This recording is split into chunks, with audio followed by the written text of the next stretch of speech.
On va continuer la sira du prophète sallallahu alayhi wa sallam.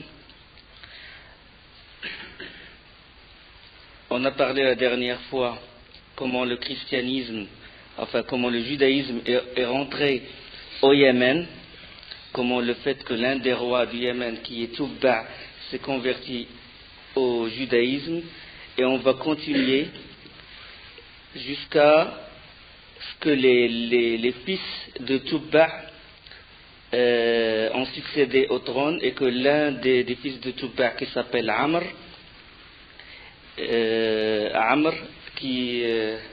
quand il est mort, ses enfants ou ses fils se sont disputés le trône. Et là, il y avait un conflit, vraiment un conflit social et politique au Yémen.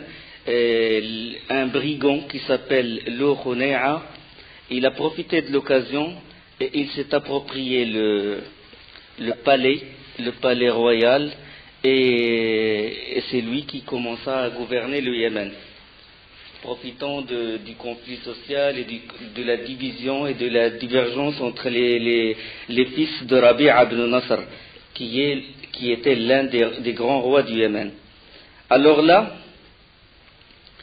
quand il a gouverné, il était très injuste envers la population et tout le monde le haïssait.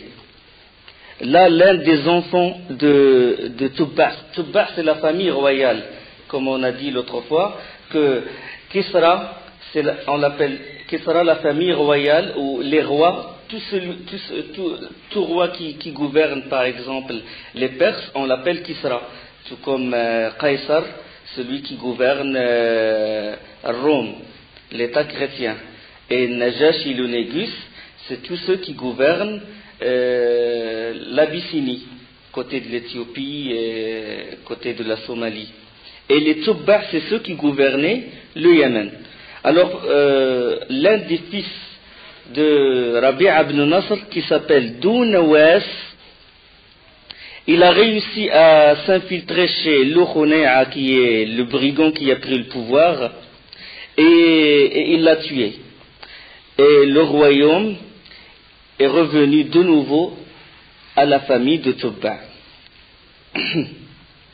Alors, durant le règne de Dounawas, qui est l'un des fils de Rabi' ibn Nasr, c'est-à-dire l'un de la famille de Tubba, un événement arriva, un événement dans la région de Najran, c'est-à-dire Najran, c'est une région du Yémen, c'est une partie du Yémen.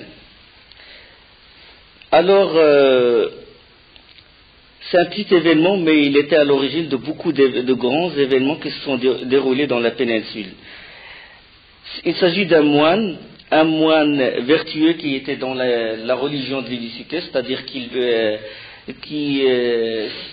pratiquait le culte de l'unicité, le culte de Isa alayhi salam, parce que Isa alayhi salam c'est un musulman, et comme tout prophète, il a propagé la religion de Tawhid, qu'il ne faut adorer qu'Allah subhanahu wa ta'ala. La Trinité, la notion du Fils de Dieu et tout, ça c'est venu après, quand les fils d'Israël et les Romains et tout, ils ont falsifié l'évangile. Alors ce moine chrétien qui professe le culte de l'unicité, il est sorti du Sham, de la région de la Syrie, et il est allé prêcher, faire la da'wah. Il est allé en Afrique, et durant son trajet, une troupe de brigands l'a emprisonné, parce qu'il y avait des voleurs de route qui barraient le chemin des caravanes et tout. Bon, ils l'ont attrapé et ils l'ont vendu à un notable du Yémen, un riche du Yémen, et ce notable, il a emmené le moine avec lui à la péninsule. Il l'a emmené le moine, et puis ce moine, il s'appelait Fimioun, et devenu esclave chez cet homme. Durant la journée, il rendait service à son maître, et le soir, il pratiquait la religion et tout, il étudiait les livres qu'il a et tout. Et Allah subhanahu wa ta'ala lui a donné beaucoup de prodiges, c'est-à-dire les karamat. Et à chaque fois que le notable najranite, yéménite, elle rentre chez le moine Fimioun, il voit quelque chose qui l'émerveille, c'est-à-dire une lumière dans la chambre de Firmion. C'est-à-dire c'est un prodige qu'Allah subhanahu wa ta'ala a donné à cet homme vertueux. Ça c'est avant l'islam. Hein. Alors le maître il fut émerveillé, il lui dit c'est quoi ta religion? Et Firmion commença alors à lui parler de la religion, on ne dit pas christianisme, on dit la religion de Isa alayhi salam, la religion de l'unicité. Il commença à lui expliquer et tout, mais après bon, le notable il a eu un moment d'hésitation, il a dit, comme toute personne, il ne peut pas rentrer dans la religion comme ça, il ne peut pas laisser sa religion originelle et puis rentrer dans une autre religion d'un seul coup. Bon, lui, il a eu un moment d'hésitation, puis Firmion, il lui a dit, si mon Dieu, Allah subhanahu wa ta'ala, il tue ton Dieu ou il l'extermine, est-ce que tu vas rentrer dans ma religion? Il a dit oui, je rentrerai dans ta religion. Si ton Dieu, ça veut dire que ton Dieu il est le plus fort et moi je vais adorer le plus fort. Et les gens de Nazareth, ils étaient des gens qui pratiquaient c'était des idolâtres. Et ils adoraient un arbre. Bon, c'est que le Yémen, il y avait de l'idolâtrie, mélange de l'idolâtrie, il y avait le judaïsme qui a été ramené par l'un des rois de Touba. On a parlé de ça. Rabi'a ibn Nasr qui est le premier qui a mis un vêtement sur le Kaaba et le premier qui a embrassé le judaïsme et l'a rentré au Yémen. Donc une partie était juive, une partie pratiquait le culte de l'idolâtrie, quoi. Il vénérait les statues, il vénérait les arbres, etc. Puis là, il a dit, Firmion, il a dit aux notables, rassemble les gens et tu vas voir ce que mon Dieu va faire de ton Dieu. Les gens ils sont réunis et tout. Le jour J, Firmion commençait à invoquer Allah subhanahu wa ta'ala et à lire les versets du livre saint. Puis Allah subhanahu wa ta'ala, il a envoyé une tempête. Bon, une tempête, il s'est déchaîné, puis il a brisé, il a brûlé carrément cet arbre. Et les gens de Najran, les gens qui étaient réunis autour de l'arbre, ils ont tous embrassé la religion du Messie, la religion de l'unicité. Après ça, il y a un événement aussi qui a suivi cet événement, c'est l'événement d'Abdullah ibn Tamir. Ça, beaucoup d'historiens en parlent aussi. On sait que Najran, il adorait les statues dans leur majorité. Ce Abdullah ibn Tamir, dans la région de Najran, Abdullah ibn Tamir, son père, il l'envoie étudier la sorcellerie. En général, les gens de la région de Najran, ils envoyaient leurs enfants pour étudier chez un sorcier. Et Firmion, il s'est installé dans la route entre Najran et là où habite le sorcier. Et ce Abdullah ibn Tamir, à chaque fois qu'il va comme il va à l'école, quoi, étudier chez le sorcier, il passe à côté du Firmion, parce que Firmion, il a dressé une tente dans la route. À chaque fois, il passait à côté, il le regardait, il fut émerveillé par ses pratiques, quoi, ses adorations et tout, puis il commença à lui demander qu'est-ce que c'est sa religion, puis il lui a parlé de la religion, et il a embrassé la religion du Messie, Abdullah ibn Tamir. Puis il a joué un grand rôle dans la propagation de la religion du Messie dans la région de Najran. Ibn Hisham, parce que bon, celui qui a fait Sira du prophète sallallahu Ibn Hisham, il dit qu'à chaque fois que Abdullah ibn Tamir rencontrait un malade ou un infirme, il lui disait: si tu veux que j'invoque Allah pour qu'il te guérisse, et tu rentres dans la religion d'Allah.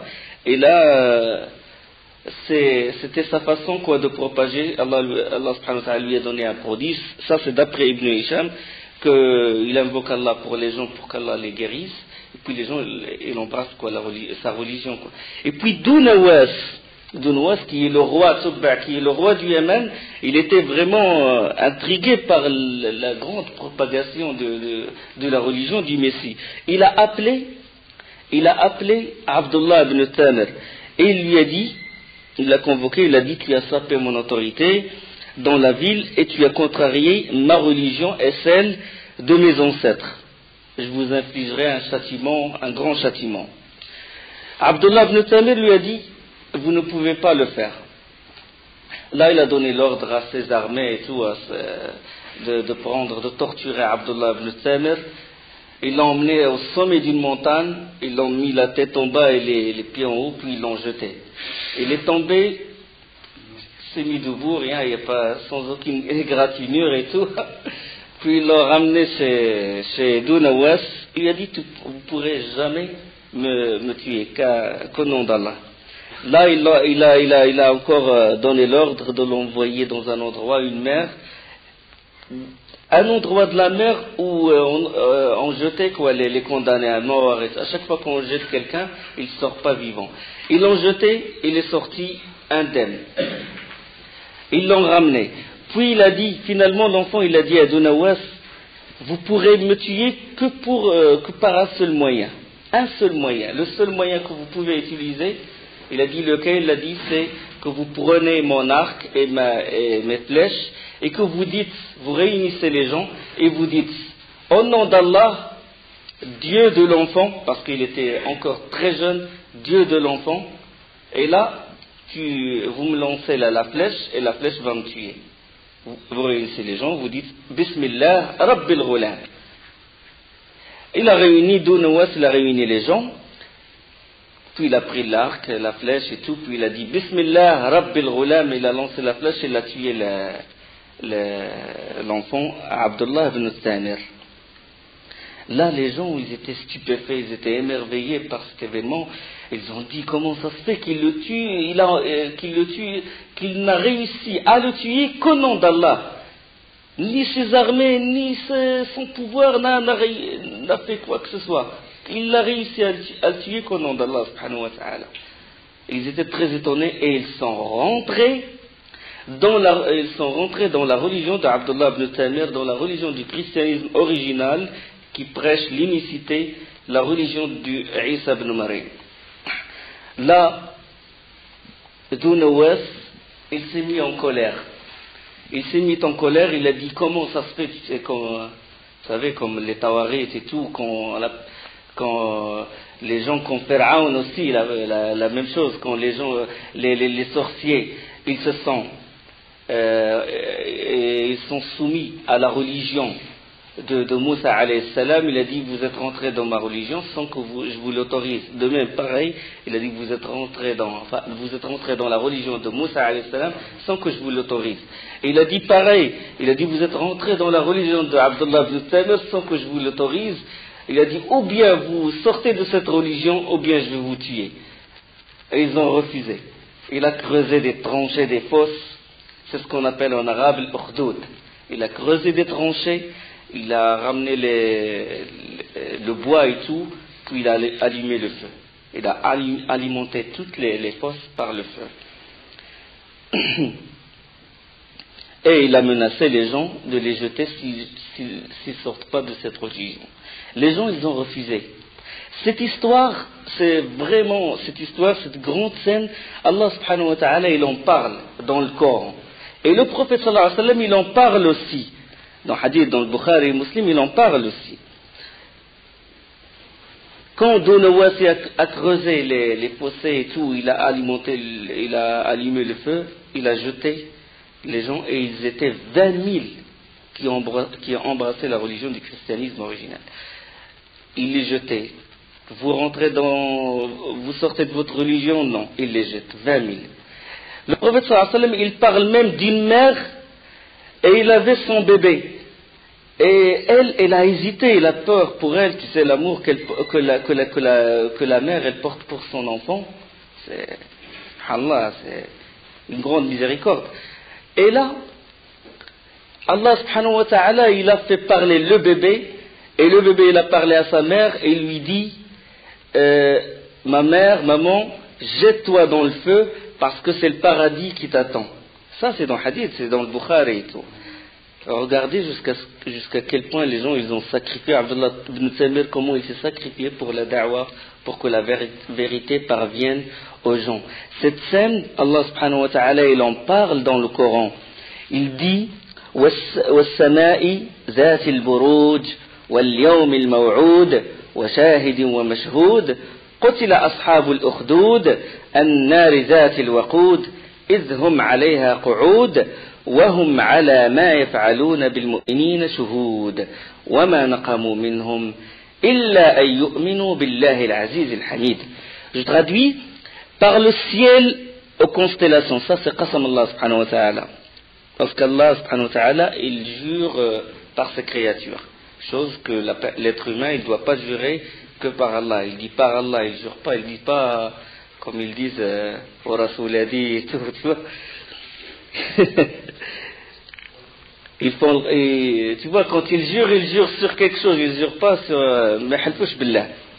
Allah subhanahu wa ta'ala dit par le ciel et constellation, et par le jour promis, et par le témoin, et dont on témoigne, périssent les gens de l'Ukhdoud. L'Ukhdoud, ça veut dire les fosses qui étaient alimentées par le feu par Dunawas. Périssent les gens de l'Ukhdoud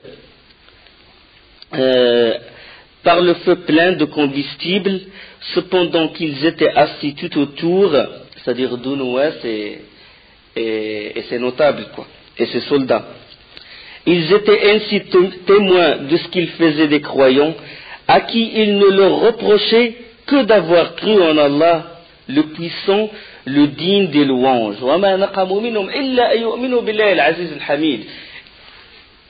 Le fait qu'ils ont cru, ils n'ont rien demandé, ni argent ni pouvoir, ils ont seulement cru en la religion du Messie, et que ça poussait Zunawas à les tuer. Regardez les criminels, subhanallah. Donc ils n'ont rien fait que de croire en Allah, ils n'ont voulu ni pouvoir ni argent, et pourtant Zunawas les a brûlés. Donc la seule haine parce qu'ils sont rentrés dans cette religion. Parmi les 20 000, il y avait une personne qui a réussi à s'échapper. Et cette personne, elle s'appelait Daous Dhu Ta'ban. Il a réussi à s'échapper de ces 20 000. Les soldats, ils l'ont poursuivi pour le rattraper. Mais lui, il a couru, il est rentré dans un endroit, dans une terre sablonneuse, il y a beaucoup de sable. Et là, ils n'ont pas réussi avec leurs chevaux, ils n'ont pas réussi à l'attraper. Daous Dhu Ta'ban, il a commencé à réfléchir comment faire pour venger la mort de ses frères, quoi.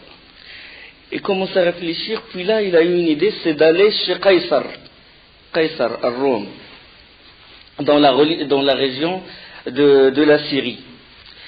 Qaysar, il est chrétien. Les Romains, bon, c'est des chrétiens. Et puis bon, chrétien, et puis l'autre, il a tué des chrétiens, donc il peut l'aider, ou il peut...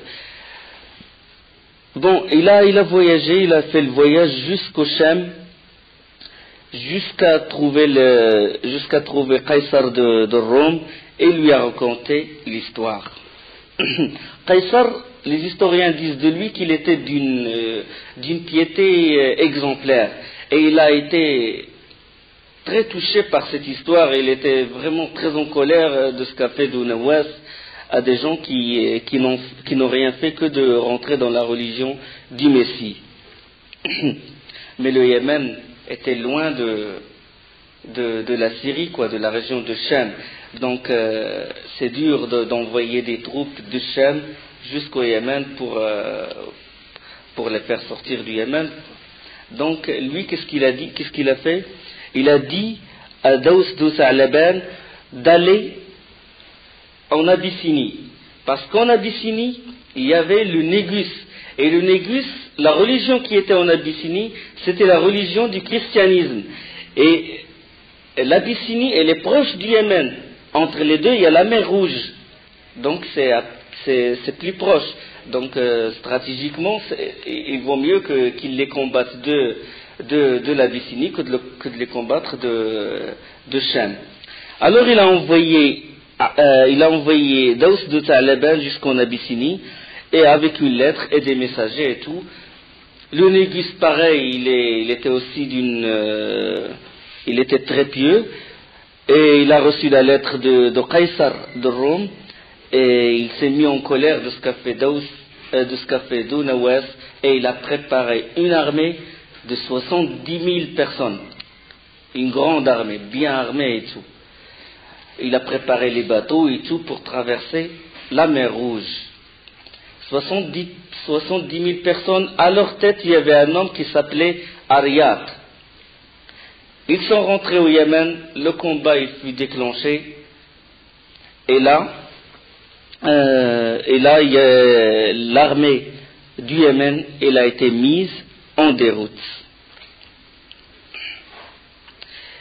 L'armée elle a été mise en déroute, mais Dounawas avec la fierté, parce que les Yéménites c'est des Arabes et tout, ils l'ont suivi, l'armée de l'Abyssinie, ils l'ont suivi. Lui, il n'a pas voulu se livrer. Il est rentré dans la mer avec son cheval, ils l'ont suivi, il s'est noyé. Il a préféré la noyade que ses ennemis le tuent.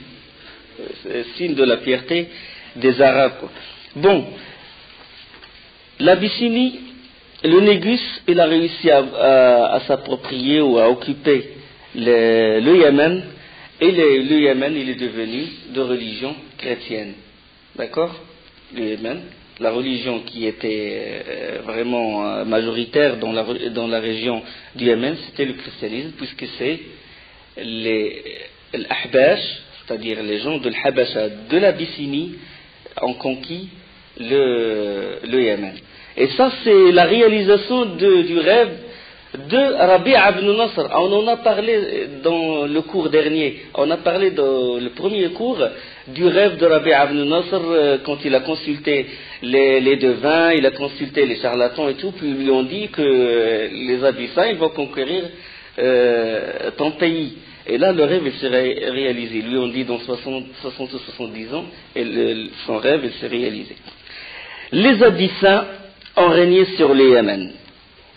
Et c'était Ariyat qui était à la tête, qui est devenu le représentant du Négus, Najashi, le représentant du Négus au Yémen.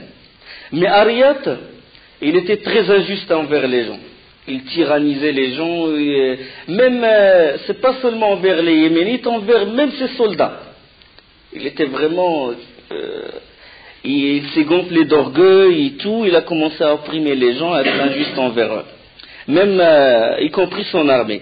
Là, l'un des chefs de l'armée d'Ariyat, l'un des chefs de son armée, il a fait scission il a fait une scission, quoi. Il a réussi à réunir autour de lui une partie de l'armée de Ariyat. Et il a fait, comme on appelle, coup d'état, quoi. Il a fait scission d'avec Ariyat. Et il a déclaré la révolte contre Ariyat. Alors, les deux armées, ils se sont dit face à face. Il y avait deux armées carrément. Pourquoi ils ont fait scission? Parce que Ariyat, il les opprimait et tout. Puis il y avait deux armées. À la tête d'une armée, il y a Ariyat, et à l'autre armée, il y a une personne qui s'appelle Abraha. Et c'est lui qui a fait cette scission, c'est lui qui a fait cette révolte. Il s'appelle Abraha. Les deux armées se sont confrontées, et alors là, Abraha, il a demandé à Ariyat de négocier. Ils ont ôté leurs armes, et puis ils se sont confrontés tous les deux. Puis il lui a dit, à quoi ça sert d'exterminer nos deux armées? On va s'entretuer et on va donner l'occasion aux Yéménites de régner de nouveau. Il a dit, Ariyat, il a dit à Abraha, quelle est la solution? Il a dit, on se bat tous les deux. On épargne les deux armées, on règle nos comptes tous les deux. Il a dit d'accord. Et le combat, au lieu d'être entre deux armées, il s'est transformé en combat entre deux hommes. Hein? Ariyat, avec son arme, il a frappé et il a frôlé la tête de Abraha, mais il a coupé son nez. Et c'est pour ça qu'on l'appelle Abraha al-Ashram. L'Ashram, c'est-à-dire dont le nez est coupé. Mais après, Abraha, il a réussi à lancer son arme et tout, et à tuer Ariyat, et puis toutes les armées, les deux armées, ils se sont réunis et c'était Abraha qui a régné après. C'était lui qui est devenu la tête des armées et c'est lui qui est devenu le gouverneur, si vous voulez, de Yémen. Mais l'information, il est parvenu au Négus. Le Négus, il ne savait pas ce qui se passait. Qu'est-ce qui se passe? Abraha, il a tué Ariad. Comment ça se fait que l'un de ses soldats, il tue son représentant au Yémen, et comment ça se fait qu'il déclare une révolte et tout? Alors là, le Négus, il s'est mis en colère, il a dit, je vais me venger. Et il a juré, il a fait un qasam, un serment, de rentrer au Yémen, de piétiner la terre du Yémen, et de ne revenir que si il enlève les cheveux de Abraha, signe d'humiliation. C'est-à-dire, il rentre au Yémen, il piétine la terre du Yémen, et il prend Abraha, et puis il lui rase ses cheveux, parce que pour vraiment lui montrer qu'il est sous le Négus. Alors là, l'information elle est parvenue à Abraha, comme quoi le Négus il se préparait pour rentrer au Yémen et tout. Il a eu peur, parce qu'il n'a pas de pouvoir, il n'a pas de grand pouvoir devant l'Abyssinie et tout. Et puis lui, il appartenait à l'armée du Négus. Il a eu peur et tout. Et qu'est-ce qu'il a fait? Il a rempli un sac de sable, de terre du Yémen, et il s'est coupé les cheveux. Il a mis tout, il a envoyé un messager avec toute la marchandise, et il l'a envoyé au Négus. Il a dit, Ya Abraha, bararta bi qasamik. Ya Najashi, bararta bi qasamik. Au Négus, vous avez tenu votre serment. Voilà la terre du Yémen, piétine-la, et voilà mes cheveux en guise de soumission. Et je n'ai fait ça que parce que Ariad nous a opprimés, et moi je me dévoue à vous, et je suis votre serviteur, et tout, et paroles d'éloge, etc. Le Négus s'est calmé quand il a reçu le message. Il a dit, de toute façon, à quoi ça sert d'envoyer encore des troupes et tout, puisque celui-là, Abraha, c'est mon allié, c'est mon serviteur, donc le problème, le malentendu s'est apaisé. Mais alors, Abraha, il n'était pas encore satisfait. Il avait toujours la crainte. Il a eu peur que le Négus lui fasse quelque chose. Alors, pour vraiment attirer les grâces, du Négus, qu'est-ce qu'il a fait? Il a bâti une église, une grande église. J'ai vu dans certaines versions de la Sira qu'il a été même décoré avec le marbre du palais de la reine de Saba, l'époque de Sulayman alayhi salam. Il a été embelli toute une grande église. Et puis il a envoyé au Négus, Abraham a envoyé une lettre au Négus, il a dit, j'ai bâti pour vous une grande église, un grand temple, il représente le christianisme, et je vais appeler les Arabes, tous les Arabes, les tribus arabes, à venir faire le pèlerinage dans cette église. Bon, la lettre, après qu'est-ce qu'il a fait? Il a envoyé à différentes tribus, il leur a envoyé des lettres, comme quoi vous venez faire votre pèlerinage dans cette église. Là, une personne qui fait partie de ce qu'on appelle Ahlun Nasi, les gens de Nasi. Je vais expliquer ce que ça veut dire Nasi. Nasi, ça veut dire retardé. Retardé. Et ces gens de Nasi, ils se nomment gens de Nasi, ils vénéraient beaucoup la Kaaba. Ils ont beaucoup c'est-à-dire la Kaaba dans leur cœur. On sait que la Kaaba est dans le cœur des gens mécréants musulmans, il a une grande place. Même à l'époque de la Jahiliya et tout, les kuffars de Quraysh, ils vénéraient beaucoup la Kaaba. Ils sont battus pour l'avoir, pour avoir l'honneur de donner à boire aux pèlerins, l'honneur de donner à manger aux pèlerins.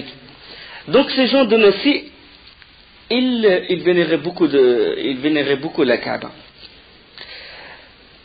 Là, je vais m'arrêter, je vais ouvrir une parenthèse et après je vais revenir à ce Nassi.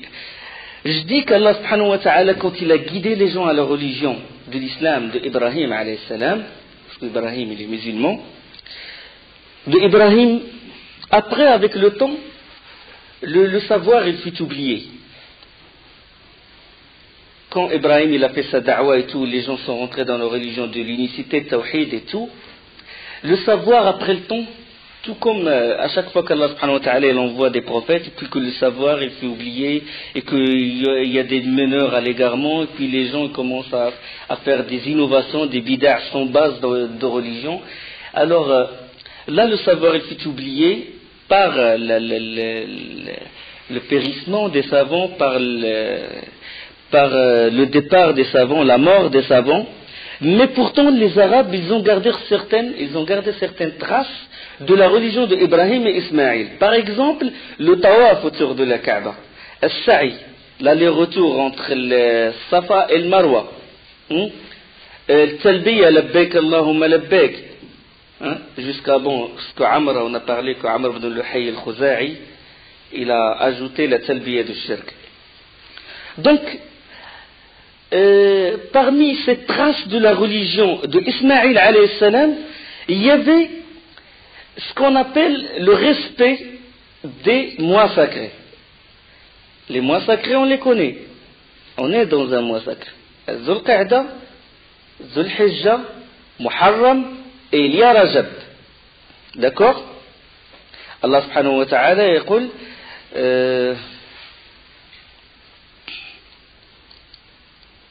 إن عدة الشهور عند الله 12 شهرا في كتاب الله يوم خلق السماوات والأرض منها 4 حرم. Parmi les mois, il y avait 4 mois qui sont sacrés. Allah subhanahu wa ta'ala dit le nombre des mois auprès d'Allah est de 12 mois dans la prescription d'Allah. Le jour où il créa les cieux et la terre, 4 d'entre eux sont sacrés. Telle est la religion droite. Durant ces mois, ne faites pas de tort à vous-même. Combattez les associateurs sans exception, comme ils vous combattent sans exception. Et sachez qu'Allah est avec les pieux. Dans Surat Bara'a. Donc il y a 4 mois sacrés à respecter. 4 mois où il ne faut pas faire le combat. Il ne faut pas transgresser. Les péchés, ils sont multipliés durant ces mois. Ça, c'est une leçon à prendre. De même que les bonnes actes, les bonnes œuvres, la récompense, elle est multipliée. On a parlé de ça aussi. Les 2 jours de Dhul Hijja, que l'acte, il est très récompensé, etc. Donc, ces mois, ils sont sacrés jusqu'à maintenant. Depuis la religion d'Ibrahim, alayhi salam. 4 mois. Il ne faut pas faire le combat, il ne faut pas transgresser, c'est-à-dire il ne faut pas transgresser ces mois, il ne faut pas être injuste envers des gens, il ne faut pas déclencher le combat, les mois sacrés. Il est autorisé de se défendre, mais il n'est pas autorisé d'attaquer. Il ne faut pas attaquer comme ça à l'improviste quelqu'un, déclencher le djihad ou attaquer quelqu'un durant ces mois-ci. Et les Arabes, ils ont respecté ça. Durant les mois sacrés, ils ne font pas de combat. Sauf les historiens, ils ont dit que il y a 5, que les Arabes, ils ont transgressé 5 fois. C'est ce qu'on appelle Harb al-Fujar, où ils ont attaqué durant les mois sacrés. 5 fois. La 5e fois, le prophète sallallahu alayhi wa sallam, il était vivant quand il y avait la 5e, c'est-à-dire avant la prophétie.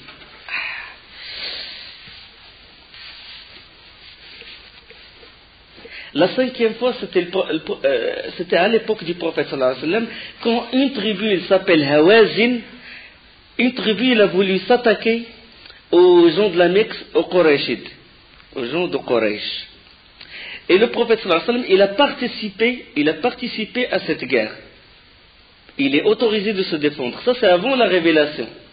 Et il a dit, même dans un hadith authentique, il a dit, Kuntu anbulu li a'mami fi harb al-Fujar, c'est-à-dire je donnais les flèches à mes oncles dans la guerre de Fujar, c'est-à-dire quand Hawazin il s'est attaqué durant le mois sacré au Quraysh.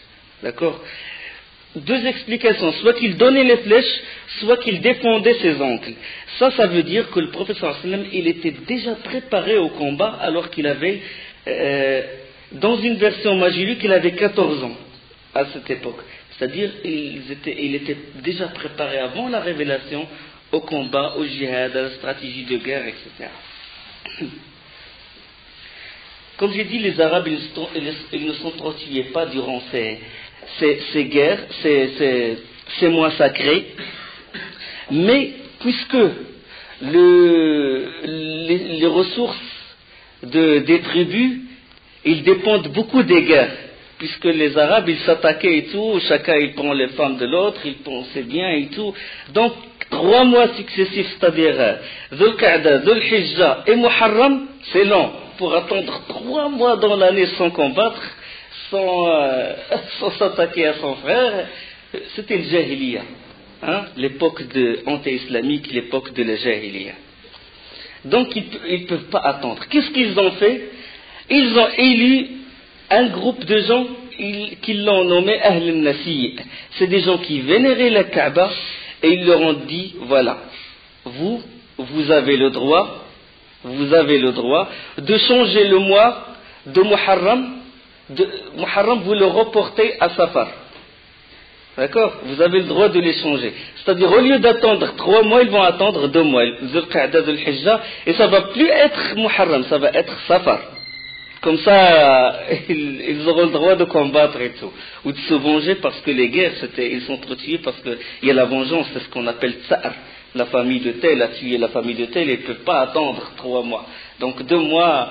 Les gens de Nassi, ils avaient le droit, durant le pèlerinage, ils disent voilà, ce mois-ci, le mois prochain, c'est plus Muharram, c'est Safar.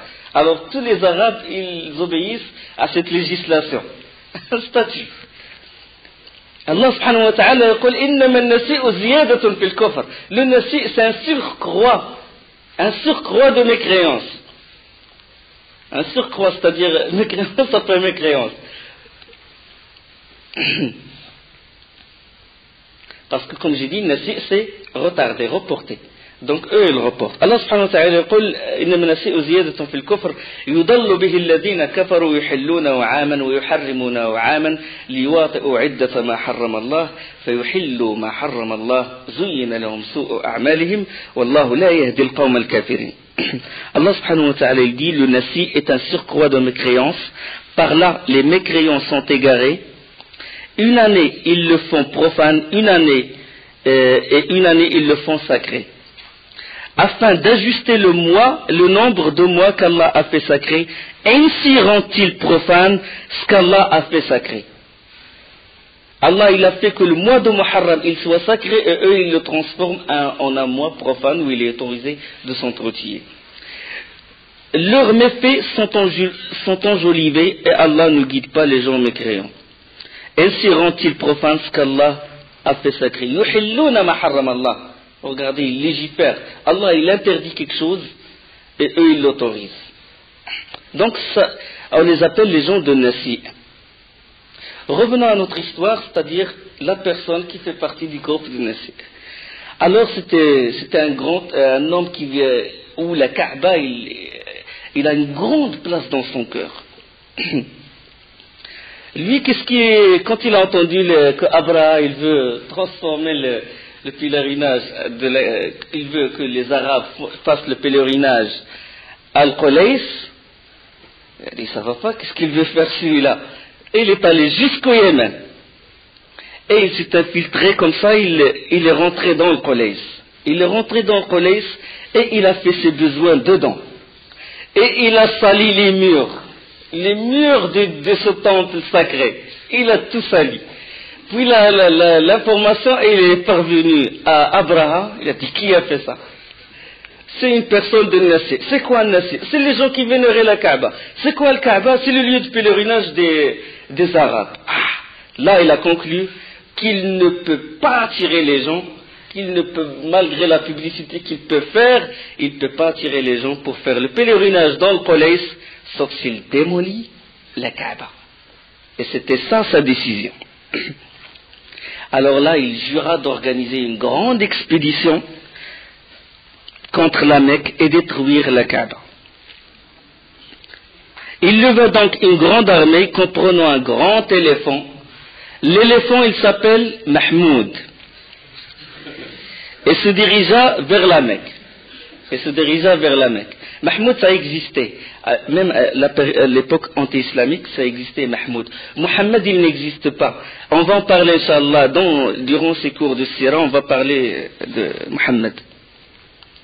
Alors, dans sa route, il se dirigeait vers la Mecque et il a laissé son fils gouverner au Yémen. Dans sa route, les Arabes, bien sûr, ils ont eu la jalousie, la fierté, comment il va, la maison d'Allah, subhanallah, il va la démolir. Là, ils ont essayé de lui barrer le chemin. Dans sa route, les Arabes se sont préparés, et puis le premier à s'être dressé contre lui, c'est une personne qui s'appelle Zonafar, mais il avait juste une petite armée. Mais malgré ça, il a voulu vraiment lui barrer le chemin. Avec cette petite armée, il n'a pas pu tenir le coup contre Abraha avec sa grande armée. Il était mis en déroute, puis il était prisonnier. Abraha l'a emprisonné et tout, et il l'a emmené avec lui, Zonafar. C'est la tête d'une tribu. De même, une autre tribu qui s'appelle une tribu de Khut'um, et à sa tête, Nufayl ibn Hubayb al-Khut'umi. Il a préparé aussi une armée, mais aussi il n'a pas pu résister. Et Nufayl ibn Hubayb, il a été aussi pris comme prisonnier. Les deux, Zonafar et Nufayl ibn Hubayb. Alors Abraha, il est arrivé à Taïf. Taïf, la tribu de Taqif. La région s'appelle Taïf et la tribu s'appelle Taqif. Il n'est pas encore cité du nord vers la Mecque. D'accord? Alors Taqif, la tribu de Taqif, il a eu peur. Il a dit, nous, il n'y a pas de problème entre nous et vous. Du moment que vous ne voulez pas démolir notre temple, parce qu'ils adoraient Lat, parce qu'Allah subhanahu wa ta'ala, أفرأيتم اللات والعزى ومناة الثالثة الأخرى, dans Surat Al-Najm, Lat, ils adoraient ce temple. Du moment que vous ne voulez pas du mal à notre temple, on vous laisse passer sans problème. Et pour vraiment montrer notre allégeance et notre respect, on va envoyer quelqu'un avec vous pour vous montrer le chemin, un guide. Et un homme c'est pris c'est mis volontaire. Cet homme, il s'appelle Dhurughal. C'est une personne de la tribu de Taqif. Il a dit, moi je vais vous montrer le chemin de la Mecque. Dhurughal, dans le trajet, c'est-à-dire entre le Taïf et la Mecque, Dhurughal est mort dans le trajet. Il est mort et il a été enterré dans la route. Et sa tombe, il est devenu un milieu de lapidation par les Arabes à l'époque de l'anté-islam. Pourquoi? Parce que c'est un traître. Un lieu de lapidation. Jusqu'à maintenant, on dit de quelqu'un traître, on dit Dhurughal.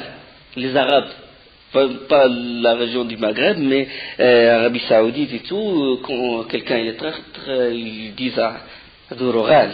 Dhurughal. Signe de trahison, pourquoi il a montré aux ennemis de la Kaaba, il leur a montré la Kaaba.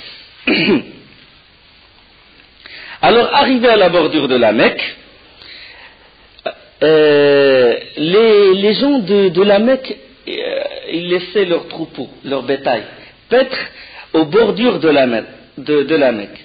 Là, les soldats du Négus, ils se sont appropriés le bétail. Le bétail était à la bordure et tout, ils l'ont pris. Ils ont pris le bétail, et parmi ce bétail, il y avait 200 chameaux qui appartenaient à Abd al-Muttalib.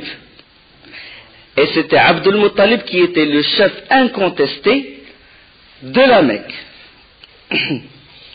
Là, les informations sont parvenues aux habitants de la Mecque, et Abd al-Muttalib, il a envoyé pour voir Abraha. Et là, Abraha, il a refusé, de toute façon, Abraha, il a refusé de parler à un arabe de la Mecque. Là, Abd al-Muttalib, il commence à chercher un moyen pour voir Abraha, et il est allé voir Zonafar, le prisonnier. Il lui dit, est-ce qu'il y a un moyen de voir cette personne? Bon, Zonafar, c'était un arabe, Abd al-Muttalib arabe. Il a dit, est-ce qu'il y a moyen de voir Abraha l'Abyssin? Il a dit, je ne peux pas faire l'intermédiaire, mais durant le trajet, durant ce voyage du Yémen jusqu'à la Mecque, entre Donafar et la personne responsable de l'éléphant, il y avait une sympathie, quoi, une compagnie durant ce trajet-là, durant cette expédition. Bon, il s'est tissé une bonne amitié entre Donafar et la personne responsable de l'éléphant. Et la personne responsable de l'éléphant, elle est très respectée dans l'armée et tout. Et il s'appelle Oneis. Et Donafar, il a dit, je vais parler à Oneis, c'est lui qui va faire faciliter pour parler entre le chef de la Mecque et le chef du Yémen. Alors là, Oneis, il a fait l'intermédiaire, Abraha, il a accepté, et Abdul Muttalib est rentré. Abdul Muttalib il est rentré pour voir Abraha. Et Abdul Muttalib, il avait ce qu'on appelle maintenant un charisme, et il est très charmant. C'est-à-dire toute personne qui le voyait, il le respectait. Il avait